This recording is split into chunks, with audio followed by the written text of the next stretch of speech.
Hola, hola. Bienvenidos una vez más a Audiolibros y Blog, el espacio donde las grandes historias cobran vida y los libros hablan por sí mismos. Hoy tenemos un tema que no te puedes perder. ¿Qué es lo que realmente hace grande a una novela como Guerra y Paz de León Tolstoy? ¿Se trata solo de su extensión? ¿O hay algo más profundo que la convierte en una obra maestra de la literatura universal? Antes de comenzar, te invito a que te quedes hasta el final del video, porque vamos a responder algunas preguntas que seguro te dejarán pensando. ¿Por qué Guerra y Paz no es una novela histórica cualquiera? ¿Qué enseñanzas de vida esconde entre líneas? ¿Y cómo puede una obra escrita en el siglo XIX seguir tan vigente hoy? Si te apasionan los libros, las ideas profundas y las buenas historias, este episodio es para ti. Así que ponte cómodo, suscríbete si aún no lo has hecho, y acompáñame en este viaje literario que promete sorprenderte. Comenzamos. Introducción al caos elegante de Tolstoy. Hablar de Guerra y Paz es como entrar en una inmensa catedral literaria, monumental, abrumadora, pero profundamente humana. Escrita por León Tolstoy, entre 1865 y 1869, esta obra no es solo una novela histórica, ni tampoco únicamente una reflexión filosófica, ni una colección de dramas personales.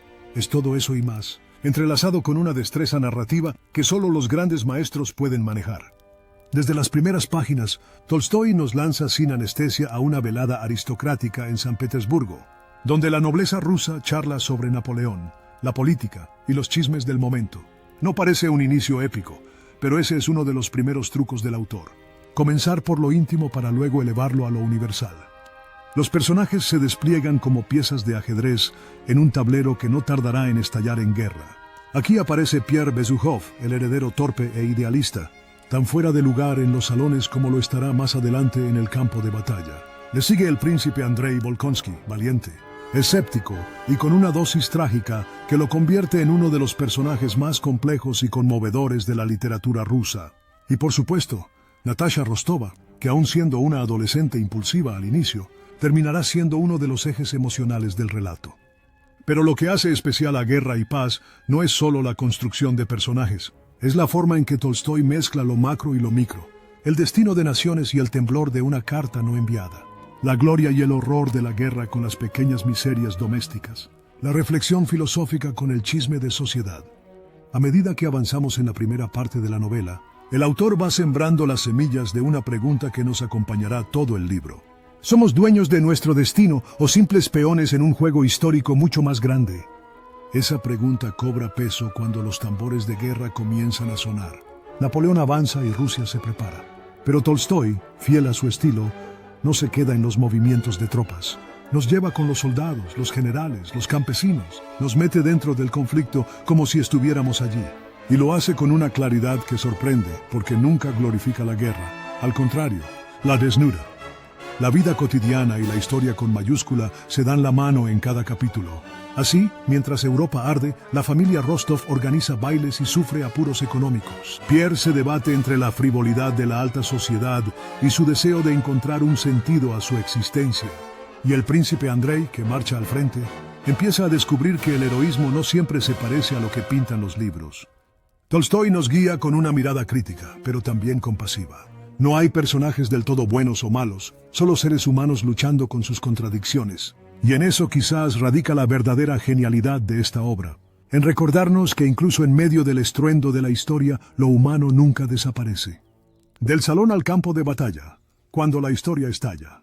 Si en la primera parte nos asomábamos al mundo refinado de los salones aristocráticos, ahora Tolstoy nos empuja sin miramientos al corazón del conflicto, las guerras napoleónicas. Es aquí donde la novela cambia de tono, más crudo, más urgente, y donde los personajes se ven obligados a enfrentarse a la realidad sin maquillaje.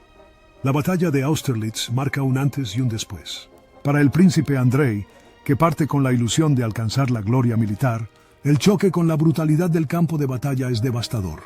La imagen de Andrei herido, tendido en el suelo, mirando al cielo mientras Napoleón lo observa como si fuera un mero accesorio del escenario, es una de las escenas más poderosas de la novela. En ese instante, Andrei comprende que la gloria es un espejismo, y que la muerte, como el cielo azul que lo cubre, es indiferente a las ambiciones humanas. Pierre, por su parte, sigue su propio viaje interior, lejos del frente al inicio. pero atrapado en una guerra personal, su búsqueda desesperada de sentido.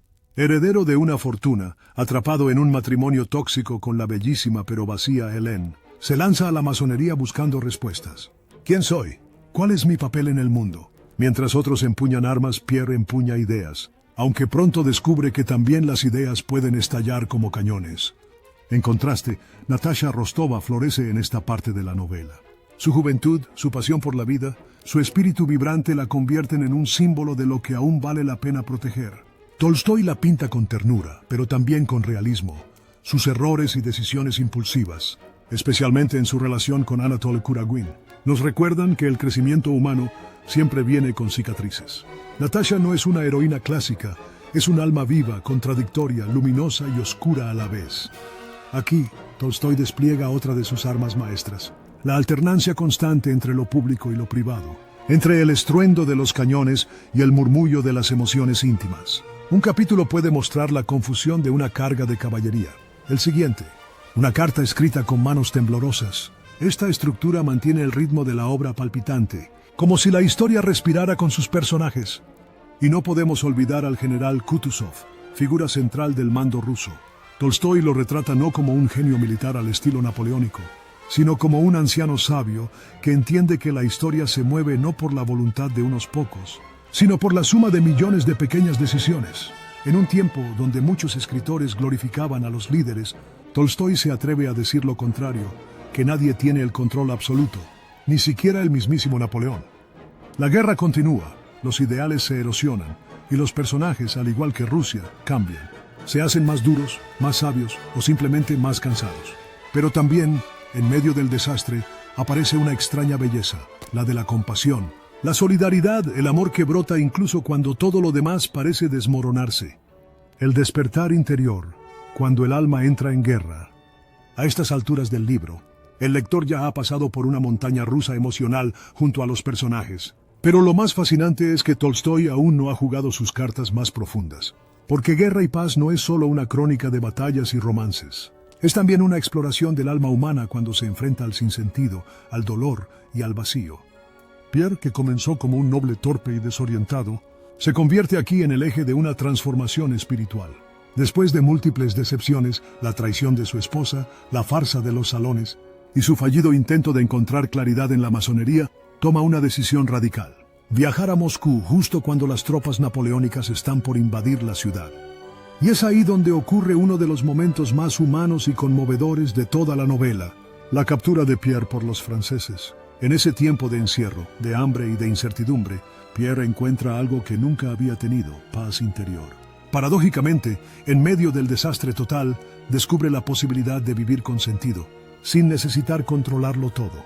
Es en su amistad con Platón Karatayev, un humilde prisionero ruso que representa la sabiduría sencilla y serena, donde Pierre entiende que la vida tiene valor por sí misma, no por sus logros, sus títulos o sus planes. El príncipe Andrei, en cambio, sufre una transformación más trágica. Su herida de guerra lo deja al borde de la muerte, y en ese umbral comienza su viaje hacia el perdón, el amor y, finalmente, la rendición ante la vida. La escena en la que Andrei perdona a Anatole, el hombre que sedujo a Natasha, es una de las más potentes de la literatura universal. No es una redención fácil, sino una lucha interna desgarradora que lo lleva a una comprensión serena y desgarradora. La vida solo cobra sentido cuando se mira con compasión. Y Natasha se rompe. Su caída tras la traición de Anatole no es solo amorosa, sino existencial. La chispa que la hacía brillar parece apagarse. Pero Tolstói no la abandona.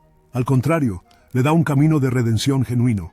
A través del dolor, de la culpa y del tiempo, Natasha madura. Ya no es la jovencita que corría por los salones. Es una mujer que ha vivido, que ha sufrido, que empieza a comprender lo que significa amar de verdad, más allá del deseo o el capricho. Todo esto sucede mientras Rusia arde. Moscú es evacuada, los campesinos se convierten en héroes silenciosos, y los grandes nombres históricos quedan reducidos a peones más en el tablero. Napoleón entra en Moscú, sí, pero su victoria es hueca. El ejército francés, congelado por el invierno y debilitado por su arrogancia, comienza su retirada. Y Tolstói deja claro que la historia no la escriben los genios, sino las circunstancias, las masas y la resistencia silenciosa de un pueblo. Este tramo de la novela es profundo, oscuro, pero también revelador. Tolstói nos muestra que no se trata solo de sobrevivir a la guerra, sino de sobrevivirse a uno mismo, de reconstruirse desde los escombros, de encontrar una brújula interior cuando el mundo entero se ha vuelto caótico. Del caos al renacer, amor, redención y sentido. Después de la tormenta de las batallas, las pérdidas y los desencantos, Guerra y Paz toma un tono más introspectivo, casi sereno.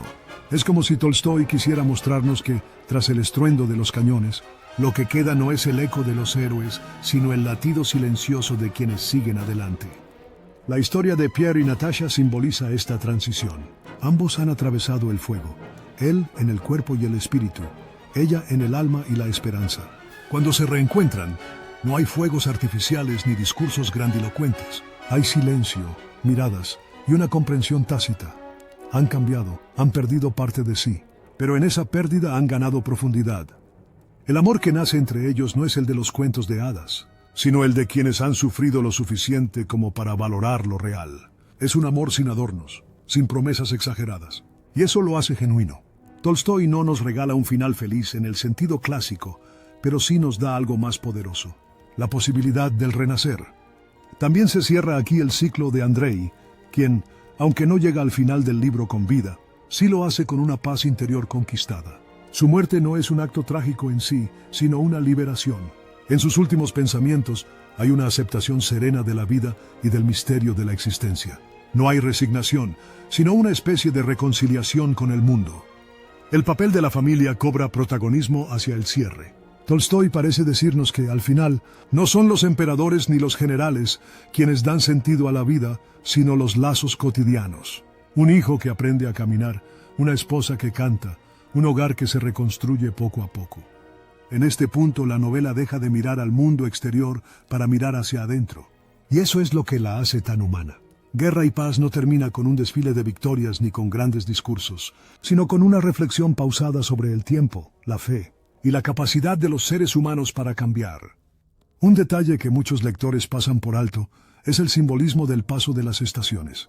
Tolstói utiliza el invierno, el deshielo, la primavera, no solo como telón de fondo, sino como metáforas vivas del estado de sus personajes. Cuando la nieve se derrite, también lo hace el dolor acumulado. Cuando florece el campo, florece también una nueva visión de la existencia. Y aunque los conflictos políticos y sociales no desaparecen, Rusia sigue siendo un país en tensión. La mirada final es más íntima que épica. Tolstói no ofrece soluciones definitivas ni proclamas ideológicas. Su apuesta es más sencilla y más radical a la vez. Nos invita a mirar la vida tal como es y a encontrar en ella, pese a todo, una razón para continuar. El epílogo. Cuando la novela se convierte en filosofía. Uno podría pensar que tras casi 1500 páginas de batallas, pérdidas, amores y redenciones, Tolstói daría por concluida su historia con una última escena doméstica o un cierre sentimental. Pero no. Lo que hace es algo mucho más audaz. En el epílogo, deja de lado la narración tradicional para dirigirse directamente al lector y plantearle una pregunta que lo ha obsesionado a lo largo de toda la novela. ¿Quién mueve realmente los hilos de la historia? En este cambio de registro, de novela a tratado, Tolstói desmonta la idea del gran hombre, como motor del mundo. Napoleón, que al inicio parecía una figura colosal, queda reducido a un hombre limitado, errático, víctima de las mismas pasiones y errores que cualquiera. Lo mismo ocurre con los reyes, generales y figuras ilustres. Para Tolstói, el curso de la historia no es dirigido por unos pocos, sino por millones de voluntades pequeñas, decisiones cotidianas y causas invisibles. Su crítica a la historiografía de su tiempo es frontal. Rechaza los relatos simplistas que atribuyen las grandes transformaciones a individuos carismáticos, y propone una visión más compleja y en cierto modo más democrática de la historia. Todos participamos en ella, aunque no lo sepamos. Este epílogo no está exento de dificultad, es denso, lleno de razonamientos filosóficos y con un lenguaje más abstracto que el resto de la obra. Pero también es revelador, porque recontextualiza todo lo que hemos leído.